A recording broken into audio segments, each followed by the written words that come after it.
Hello everyone, welcome to my channel Study with me again. आज हम लोग बात करने वाले हैं GCS के बारे में। आप सबको पता ही होगा GCS मतलब ग्लासगो कोमा स्केल के बारे में, और ये Glasgow coma scale is very important for our nursing department because हम लोग को ज़्यादातर ड्यूटीज़ ICU और सेमी ICU में मिलता है। डिस्कस करते हैं आज हम लोग क्या क्या पढ़ने वाले हैं। पहला है introduction, definition, articles, components, interpretation, and lastly summary. Glasgow Coma Scale. It was developed in 1974 by Graham Teasdale and Brian J. Janet, professors of neurosurgery at the University of Glasgow in Scotland, UK. UK based जो university है Glasgow, उस university के दो neurosurgeons थे, neurosurgery के professors थे। उन लोगों ने 1974 में ये डेवलप किया था। What is Glasgow coma scale? The Glasgow Coma Scale is a clinical scale used to reliably measure a person's level of consciousness after a brain injury. Brain injury, it can occur for any reason, right? It can occur for accident, it can occur for stroke, किसी patient का haemorrhage हो सकता है। तो उन सब के वजह से हमारा ब्रेन क्या होता है, फंक्शन करना बंद कर देता है। For those kind of patient we are going to check the consciousness. Okay, the purpose अब लोग चेक कीजिए, the assess the conscious level of the patient. मैंने पहले भी बोला है, हम लोग क्या एसेस करेंगे GCS के थ्रू? कॉन्शियस लेवल एसेस करेंगे पेशेंट को। एंड क्या एसेस करेंगे? For neurological assessment. सेम चीज़ है, हम लोग न्यूरोलॉजिकल एक्टिविटी को एसेस करने वाले हैं। किसके लिए एसेस करने वाले हैं? कॉन्शियसनेस देखने के लिए। ओके, उसके बाद क्या क्या आर्टिकल रिक्वायर्ड है हम लोग वो पढ़ेंगे। पहले है हैमर। हैमर चाहिए फॉर द मोटर रिस्पॉन्स देखने के लिए, टॉर्च लाइट चाहिए फॉर आई रिस्पॉन्स देखने के लिए, एंड पेन चाहिए। ओके, उसके बाद आता है कंपोनेंट्स। पहला आता है आई ओपनिंग, उसके बाद आता है बेस्ड वर्बल रिस्पॉन्स, उसके बाद आता है बेस्ड मोटर। आई ओपनिंग का टोटल स्कोर है 4, बेस्ड वर्बल रिस्पॉन्स का टोटल स्कोर है 5, एंड बेस्ड मोटर रिस्पॉन्स का टोटल स्कोर है 6। ठीक है, और अभी हम लोग सबसे पहले बेस्ड आई मूवमेंट का देखने वाले हैं। पहले आप लोग देख लीजिए, यहाँ पे 4 कंपोनेंट है। पहला है स्पॉन्टेनियस, उसके बाद है टू स्पीच, उसके बाद है टू पेन, देन लास्टली है नन। तो पहले हम लोग स्पॉन्टेनियस के बारे में डिस्कस करेंगे। अभी देखिए, स्पॉन्टेनियस का मतलब ये है कि अब अगर आप एक पेशेंट के पास जाते हैं और the patient is already continuously opening his और हर आईज, तो हम लोग उस पेशेंट को क्या स्कोर देने वाले हैं? बेस्ट आई ओपनिंग में स्कोर 4 देने वाले हैं, क्योंकि वो पेशेंट ऑलरेडी आई ओपन करके ही है, कंटिन्यूसली ओपनिंग हिज और हर आईज। उसके बाद है number 2 is the two speech. Two speech मतलब if the patient is sleeping और उनका आंख बंद है, तो हम लोग क्या करने वाले हैं? कुछ पूछने वाले हैं कि हाउ आर यू और what are you doing by calling him और her. If the patient is responding to you, उनको क्या स्कोर देने वाले हैं? बेस्ट आई ओपनिंग में स्कोर 4 देने वाले हैं, क्योंकि वो पेशेंट ऑलरेडी आई ओपन करके ही है, कंटिन्यूसली ओपनिंग हिज और हर आईज। उसके बाद है number 2 is the two speech. Two speech मतलब if the patient is sleeping और उनका आंख बंद है, तो हम लोग क्या करने वाले हैं? कुछ पूछने वाले हैं कि how are you or what are you doing by calling him or her. If the patient is responding to your question by looking at you to आप क्वेश्चन करने के बाद, तो उसका स्कोर होगा 3। ओके, टू स्पीच में क्या होगा? स्कोर होगा 3, अगर आपका क्वेश्चन का रिस्पॉन्स वो आई ओपन करके दे रहा है तो। देन उसके बाद if the patient is not responding to speech also, तो हम लोग क्या करेंगे? टू पेन देने वाले हैं। टू पेन मतलब हम लोग पेशेंट का चेस्ट में पिंच कर लिया और ईयर लोब में थोड़ा सा पिंच किया है, थोड़ा सा पेन दिया है। If the patient is responding to that, अगर उसमें पेशेंट आई ओपन करता है तो उसका स्कोर क्या होगा? 2 होगा। उसके बाद आता है none. If the patient is not responding to 3 of this, then none होगा, मतलब the patient is not responding. ठीक है, उसका स्कोर क्या है? उसका स्कोर है 1। तो बेस्ट आई ओपनिंग का रेस्पॉन्स टोटल स्कोर है 4, ओके। अगर स्पॉन्टेनियसली वो देख रहा है तो स्कोर 4 होगा।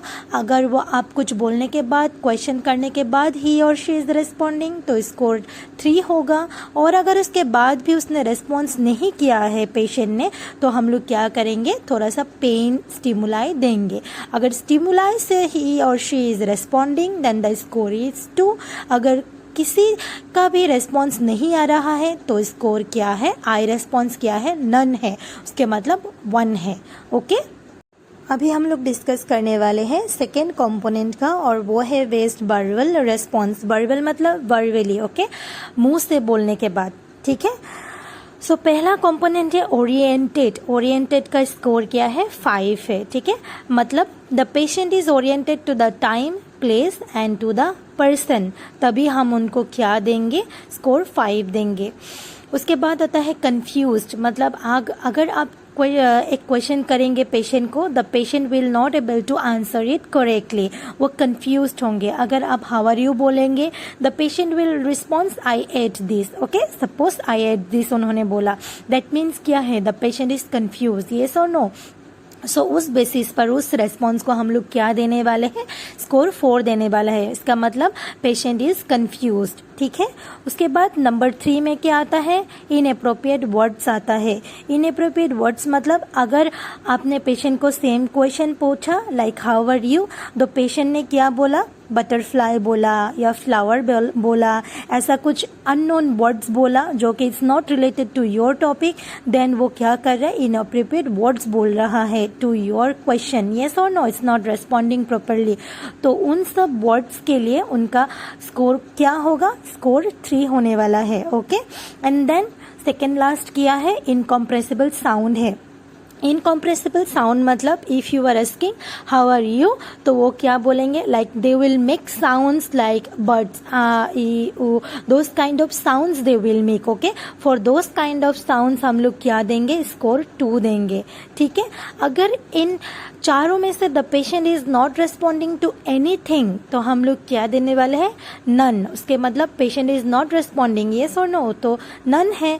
सो नन का स्कोर है 1, याद रखिएगा, ठीक है। Oriented is 5, confused is 4, inappropriate word is 3, incompressible sound का स्कोर है 2 एंड नन का स्कोर तीनों कंपोनेंट के लिए सेम है, वो है 1, ओके। तो बेस्ड वर्बल रिस्पॉन्स का टोटल स्कोर क्या है, 5 है, ठीक है।